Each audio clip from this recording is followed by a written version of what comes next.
Good day everyone, I am Daisy Fajardo and today we'll be discussing about the creative writing and stylistics. But before we delve into our topic, let's define first beyond traditional writing. It allows individuals to express their thoughts, their ideas, their emotions through the power of words. Stylistics, on the other hand, is literary criticism that focuses on writing style. There is a statement that says, to write is to be a linguist. So, what is the characteristic of a linguist? So, they analyze every aspect of language, such as vocabulary, grammar, and the sound of language. Also, to write is to engage. One of the most important or one of the important chief features of stylistics is that it persists in the attempt to understand techniques, the craft of writing. Let's say, for example, you are provided with a piece of poem. In stylistic, you have to analyze why does the author choose these words, and you have to understand its rhythm, intonations, the choices of voice, and perspective of the author. You must also consider those things. In short term, stylistics is crucially concerned with excellence of techniques. Tulan also suggests about stylistics toolkit. So what is this? This helps identify and crucially account for moments of excellence as well as parts of the work which are less successful. Stylistics also has the potential to complement and augment current creative writing pedagogy in academy by providing a detailed and rigorous critical taxonomy with which to describe the key issues of both craft and readerly reception come up for the discussion time and again in creative writing workshops. So, we don't have to understand stylistics to be a good writer. Please take note of that. As for me, everyone can be a writer. I was reminded of Cha Nasino. She is a book author also. She said, if you can write a sentence, you can write a book. Though we are not forced to understand stylistic, we are encouraged to have interest in these things. Why? If we want to write more effectively, then we have to be knowledgeable about stylistics.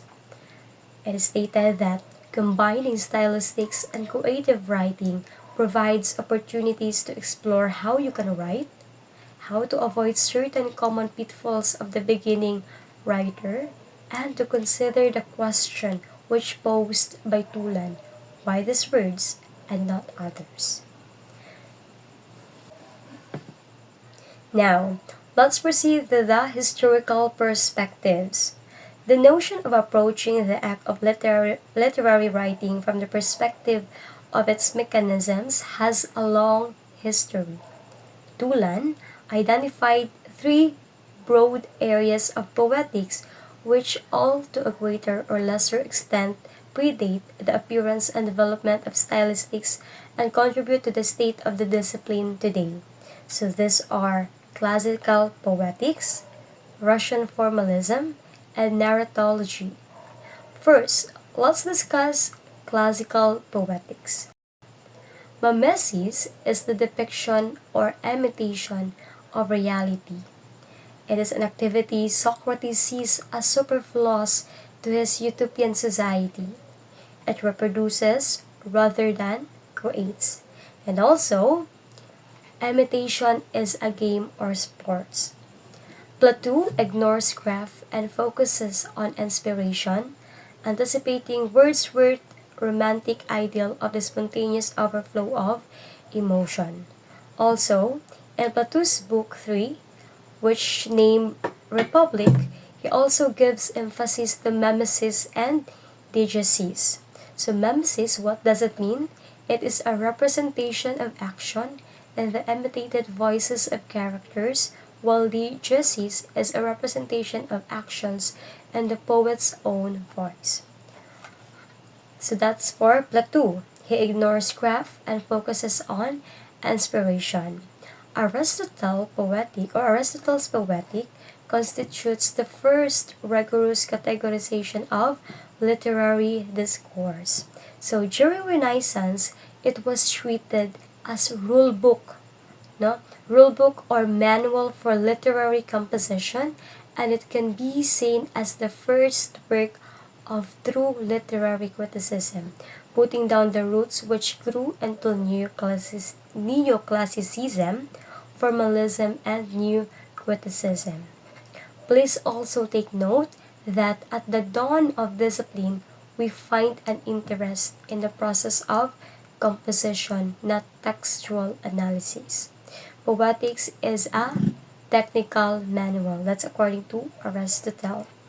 Also, he make a distinction between objects which are natural and man-made. So he exampled the chair and the tree. So a tree is a natural and a chair is man-made. So just like the tree and the chair, so poetry is made from language and chair is made of wood. Thus, poetry is based on the verb to make. So he treats poetry as craft, distinguishing himself from Plato. So to summarize, the Republic and Poetics pre-echo the paradigm set up in the introduction to this chapter. Between the way text works and the way it is received in context by readers and by culture at large, Plato and Aristotle begin the debate which still rages and around the subject of creative writing, whether it is a craft with a set of rules which can be taught, or it is primarily the result of personal creativity and inspiration. Next, let's proceed to Russian formalism. Russian formalism was developed in the late 19th and 20th century. This is another forerunner of both stylistics in general and of an interest in textual mechanics. So its focus is on the nature of poetic language. This is often linked to American New Criticism because of their similar emphasis on closed reading. So I believe that you are familiar with closed reading since it has been discussed to you by your previous advisor uh, with the subject literary criticism. Russian formalist Jacobson's work focused on defining qualities of what he termed poetic language. According to him, the poetic function of language is realized in those communicative acts where the focus is on the message. Jacobson, in contrast to Aristotle and other modern stylistics, makes no distinction between literary discourse and quotidian language, seeing poetic function as an attribute of all language. So aside from Jacobson, there is also another theorist who was strongly influenced by formalism, and this is Mikhail Bakhtin.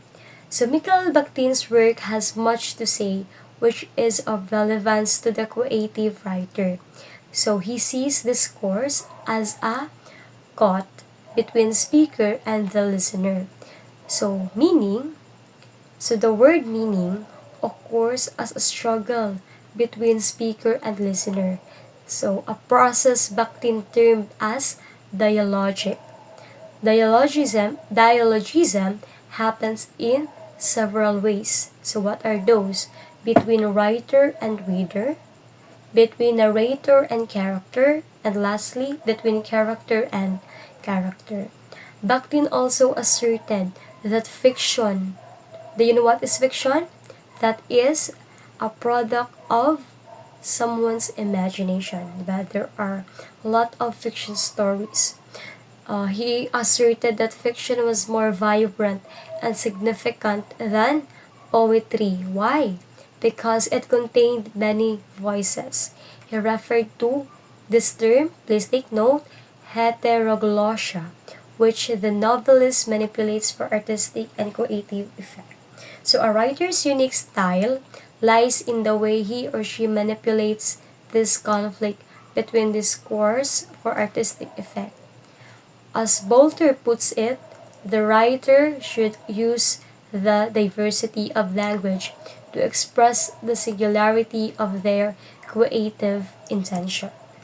So that's for Russian formalism. Let's take note of those two theories, which is Jacobson and Mikhail Bakhtin. Last is the narratology. This is a discipline which has myriad application to creative practice and which was influenced by both classical poetics and Russian formalism. Stylistics has many interconnections and effect on two levels. So the first level is gaining insight to a plot structure. So you are familiar with plot structure, right? These are the exposition, the complication, climax, and resolution. The second level is complex interrelationship between authorial voice, narrator voice, and character voice. Narratology was associated with structuralism, but now it became more Catholic in its ambitions, having applications to disciplines as diverse as psychology, anthropology, and philosophy. So one of the most important narratological works, and perhaps most relevant for our purposes, is Jeanette's Narrative Discourse, an essay in method. Her work has an ambition to be more than purely descriptive, so she also identified several salient features of narrative drawing on grammatical terms. So to classify them, these are first order, second frequency, third duration, fourth voice and mood. And three of these have relevance to the writer. So the first one is the order. So order concerns structure at the level of the story. So here as an example. Imagine the structure of a murder mystery. First, the clues of a murder are discovered by private investigator. So that is event A. Please take note. Then what actually happened? The circumstances of the murder is revealed, and that is event B. Finally, the private investigator identifies the murderer and brings him or her to justice. That is event C. Now, we can give each of these events a number corresponding to the order in which they are actually presented to the reader or viewer or listener during the act of narration. Say the story is to be narrated chronologically and the order that events happen in the story world. So we could notate this as follows. B1, or the event B, what is that event? So that is the private investigator identifies the murderer and brings him to justice. So A is number 2, which is the clues of a murder are discovered by a private investigator. And number 3 is the letter C. Finally, the private investigator identifies the murder and brings him or her to justice. So first comes the murder, then followed by the discovery, then lastly, the revelation of the murderer's identity. So however, in the text, as described above, so the order is follows the discovery, next is the flashback, and the resolution.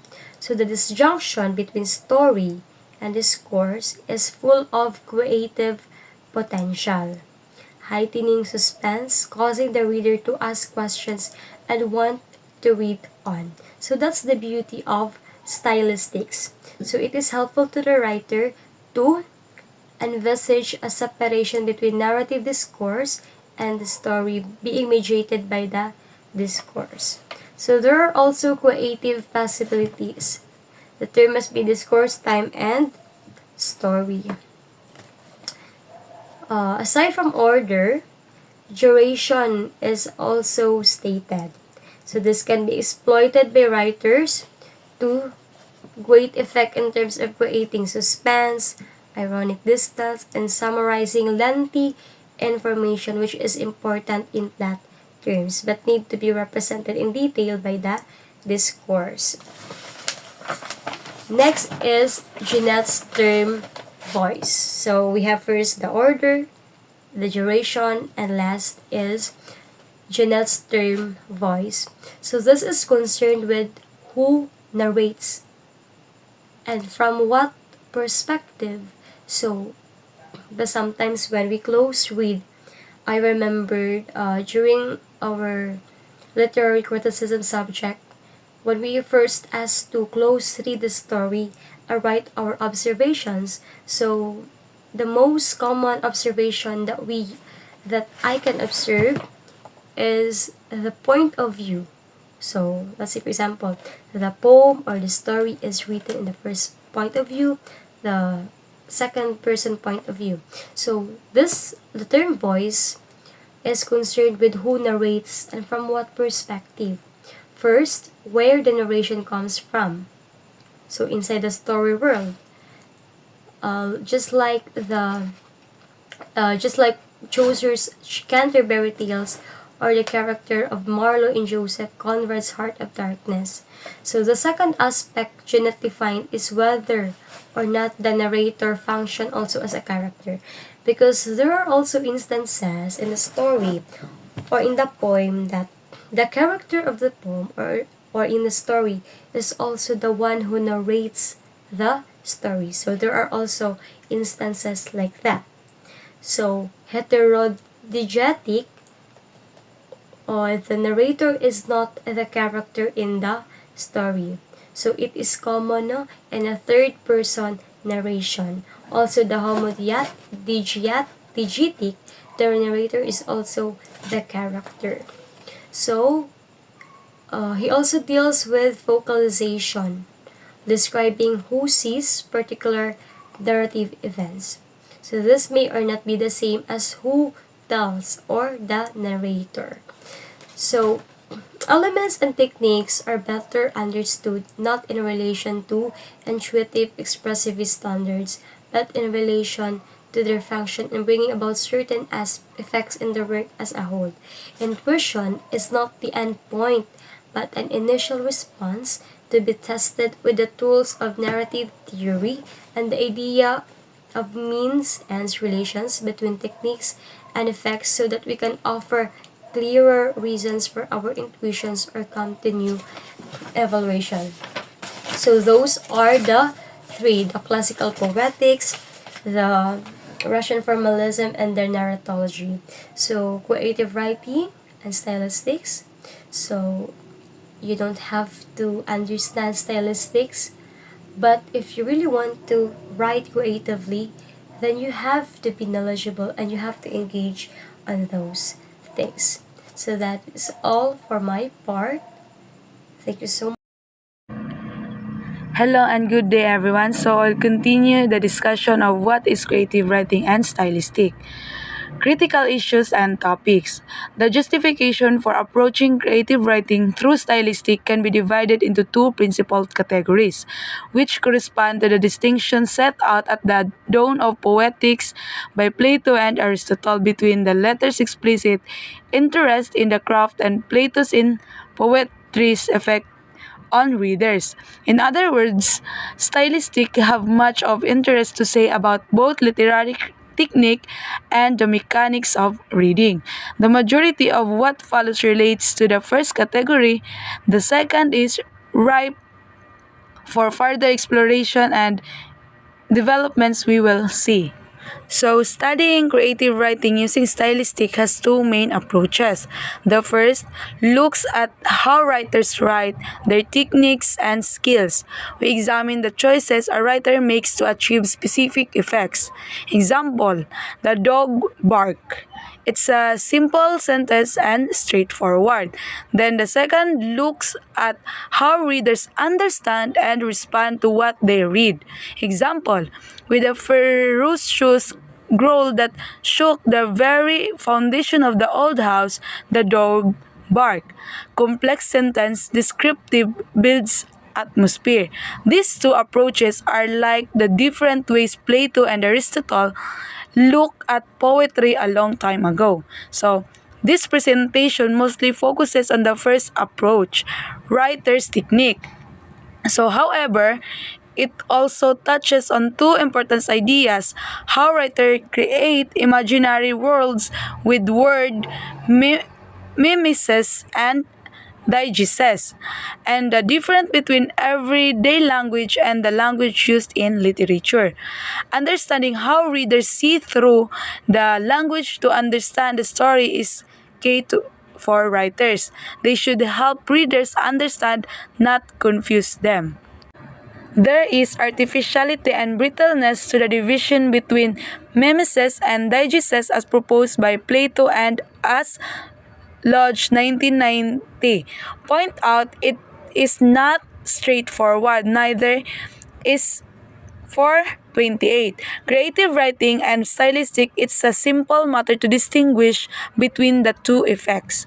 Broadly, however, the term map usually onto the showing telling. The dichotomy beloved of the modern creative writing class with mimesis correspond to showing and diegesis to telling. So the term showing, mimesis, and telling diegesis are often used in creative writing, but the line between them isn't always easy to define. While showing generally involves letting characters' actions and words reveal the story, while telling involves the narrator directly explaining things, the reality is more nuanced. Plato's original distinction is somewhat artificial. Stylistic provides a more precise framework for understanding these differences. It highlights a spectrum of narrative techniques ranging from pure narration, the narrator simply describing events, to direct character speech, which is close to pure showing. So the preference for showing stems from its ability to engage the reader's imagination and interpretation. Instead of being told a character's emotion, the reader infers them from action and dialogue, creating a more immersive and believable experience. For instance, describing a character slamming the door is more powerful than stating he was angry. So the former allows readers to interpret the character's anger based on their own understanding of behavior, making the narrative more engaging and less reliant on the author's direct explanation. So, this focus on showing over telling aims to create a narrative that feels more realistic and allows for greater reader participation and interpreting the stories, events, and characters' emotions. So the next is this leads on to the second theme, the question of how or whether we can define a literary language as having certain universal characteristics. This debate has been well rehearsed elsewhere. A useful summary can be found in Jeffries and McClintock 2010 and in Carter and Nash 1990.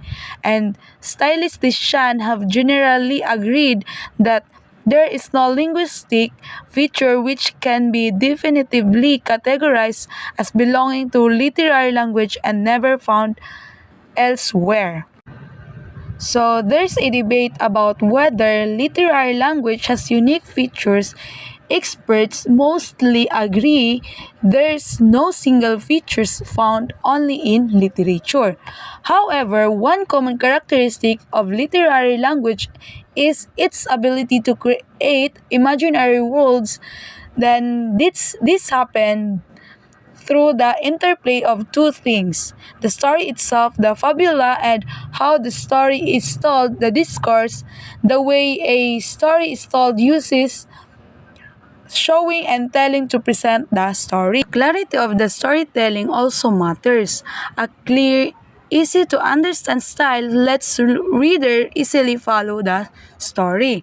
So a more complex and usual style can make the story harder to understand at first, but this can also make the story more interesting and memorable. So, this complexity is called linguistic deviation, where the language used is different from everyday speech.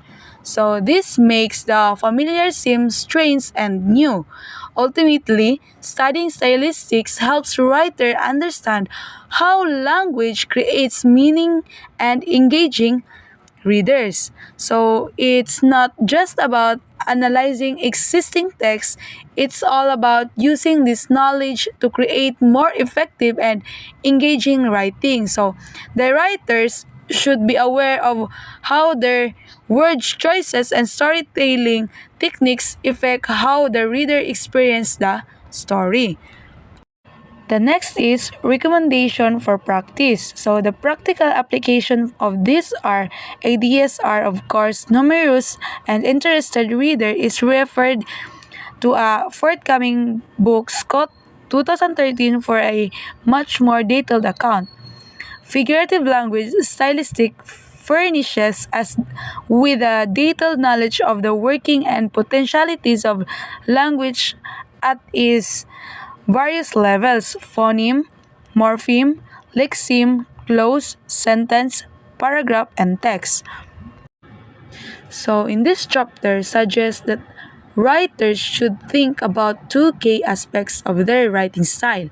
So, the balance between showing mimesis and telling digests, and the clarity or complexity of their language transparency or versus opacity.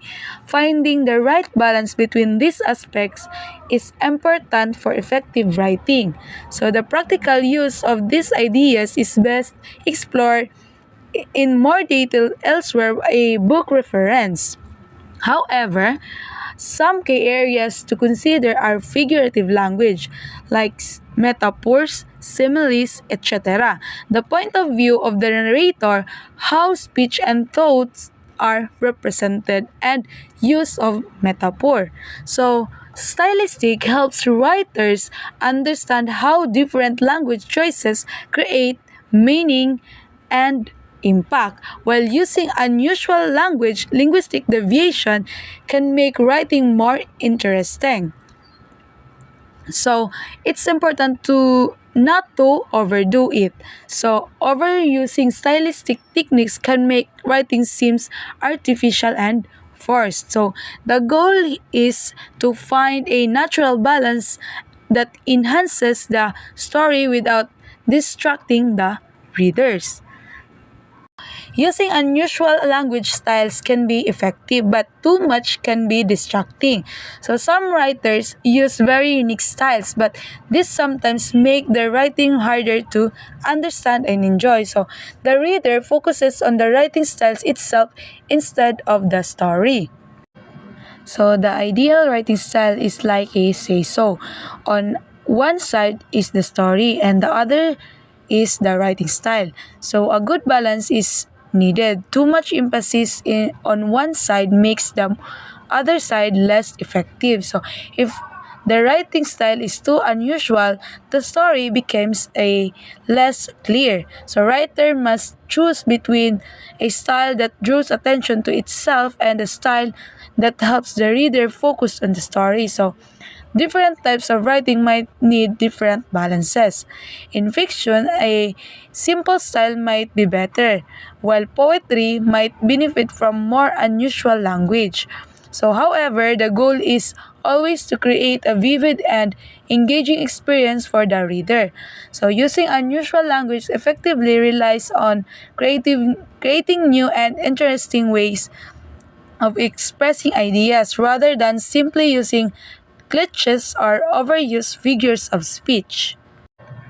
On one side is the story and the other is the writing style, so a good balance is needed. Too much emphasis on one side makes one other side less effective. So if the writing style is too unusual, the story become less clear. So the writer must choose between a style that draws attention to itself and a style that helps the reader focus on the story. Different types of writing might need different balances.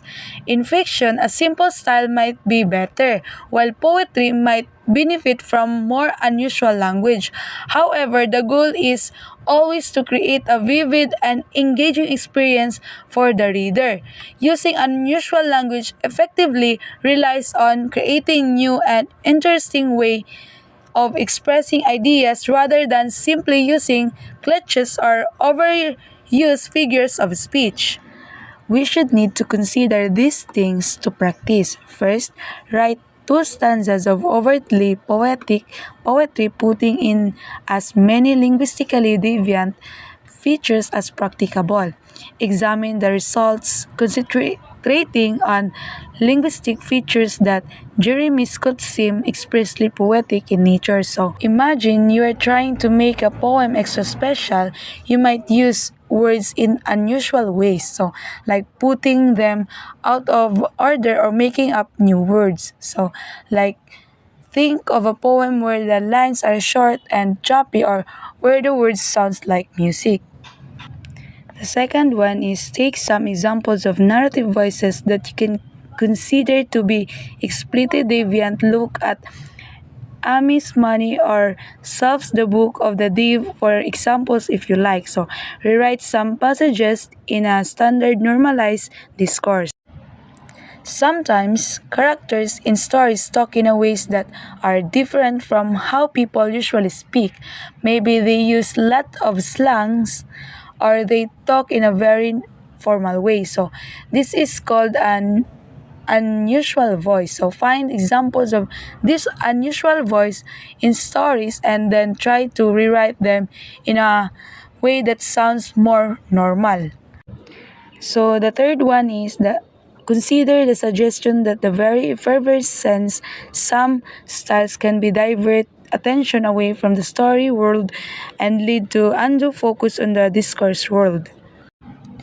This part is a bit tricky, so think about a book where the writing is very fancy or unusual. So sometimes the way the book is written can be so interesting that it makes us forget about the story itself. So we're more focused on how the words are arranged than the what's happening in the story. So by effervescence, the writing style is so exciting that it takes away attention from the story. So that's all for my part. Thank you for listening. God bless. So, good day everyone. Before we begin, let me introduce myself. So, I am Rabia Lipai, and today I will be discussing the task that has been assigned to me. So, let's start. So, representing speech and thoughts. When we say representing speech and thoughts, is about how we show what characters say and think in stories. This topic delves into the various techniques used in literature, linguistics, and psychology. Say and think. It's about their it's about how their speech and inner thoughts are represented in the text. Next, taxonomy. In stylistics, the study of writing style, a detailed classification system used to describe various ways of presenting speech and thought. Next, direct discourse. This is when a character's speech or thoughts are presented exactly as they are. using their own words. Next, free direct discourse. It is similar to direct discourse, but without quotation marks or phrases like he said, like that.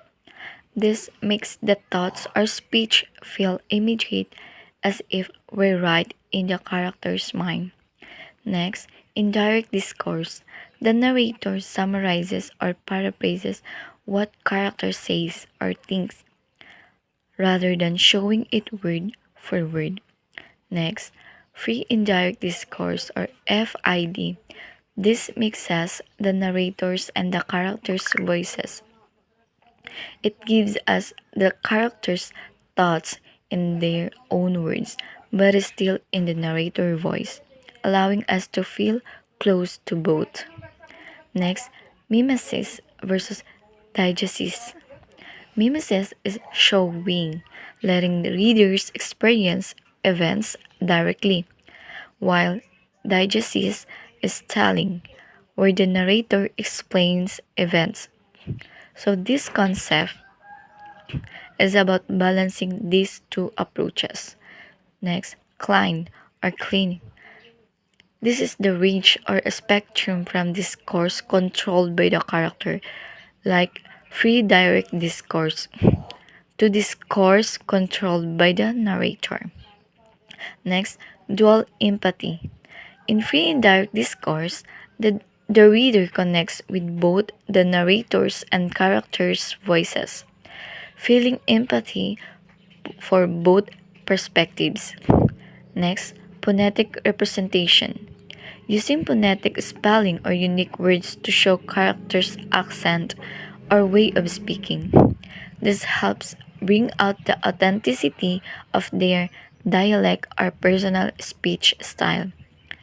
Next, demotic language. Everyday language or slang used in writing to make a character's speech feel real and relatable. The last, heterodiegetic narrator. A narrator who isn't part of the story world but closely aligns with the protagonist's thoughts and emotions. So, this type of narrator is often used to add depth to the main character's perspective. So, next, figure 26.1 rather, representing speech and thoughts.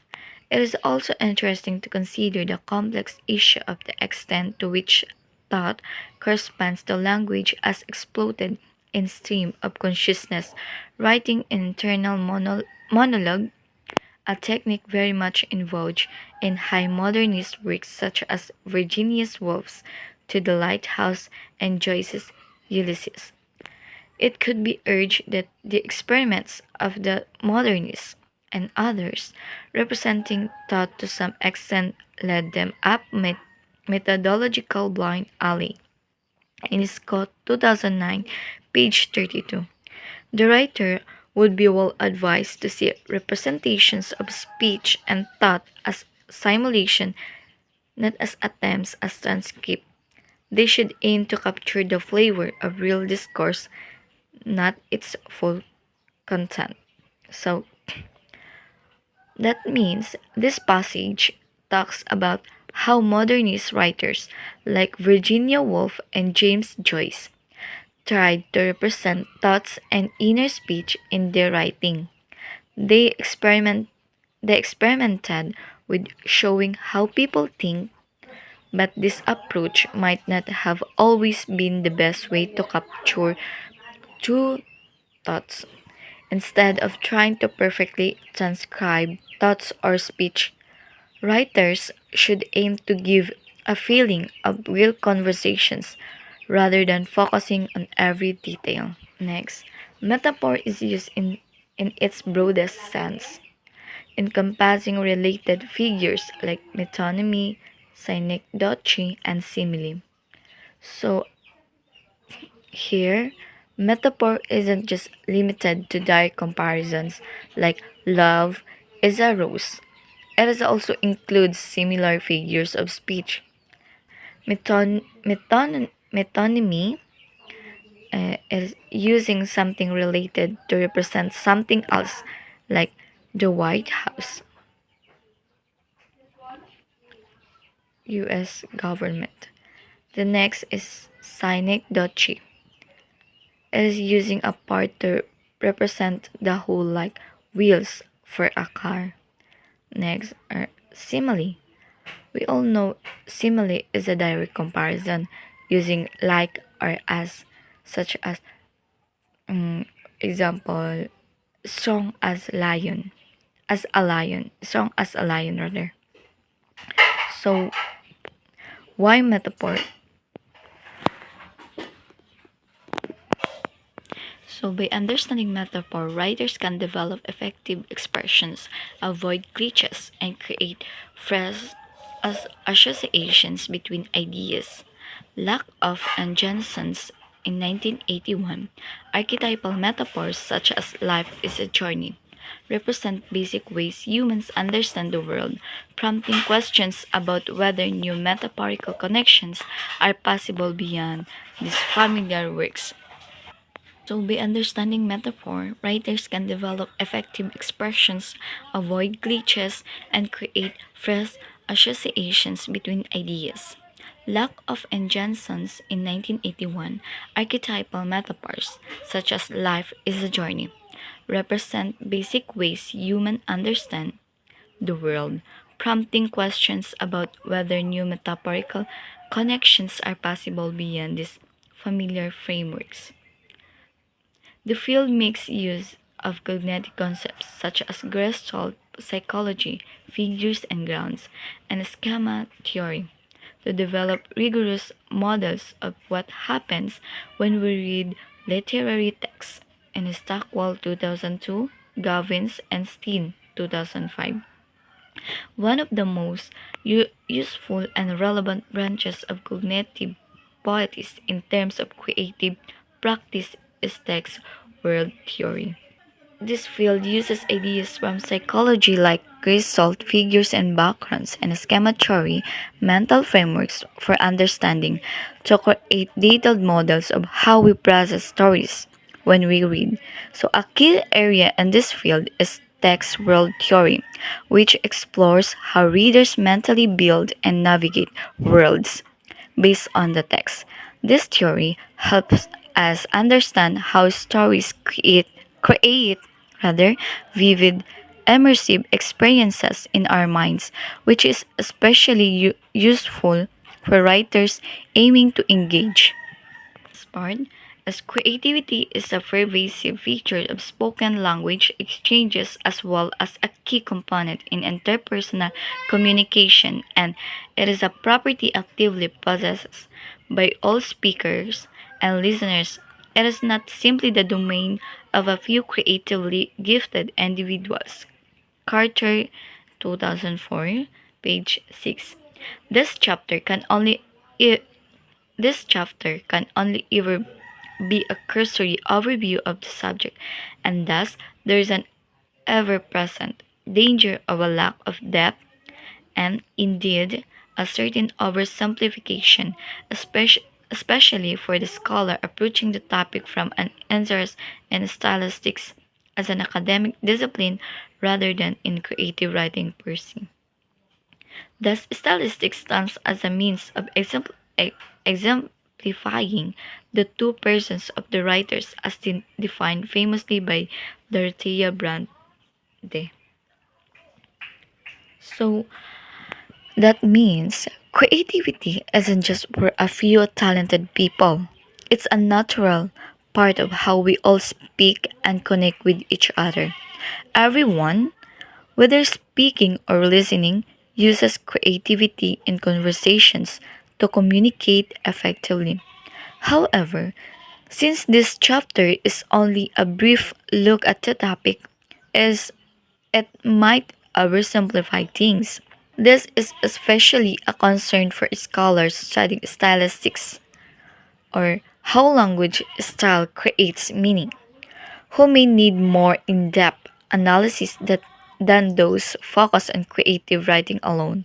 So in this context, stylistics helps to show the two sides of a writer's personality to show the two sides of a writer's personality as described by Dorothea Brande. So the first, the creative side, the part of the writer that dreams up ideas, images, and emotions. Then the second part, the critical side, the part that edits, organizes, and refines those ideas to communicate clearly. So, to sum up, stylistics helps reveal how these two sides work together in the writing to create effective and meaningful expressions. That's all for my part. Thank you everyone for listening.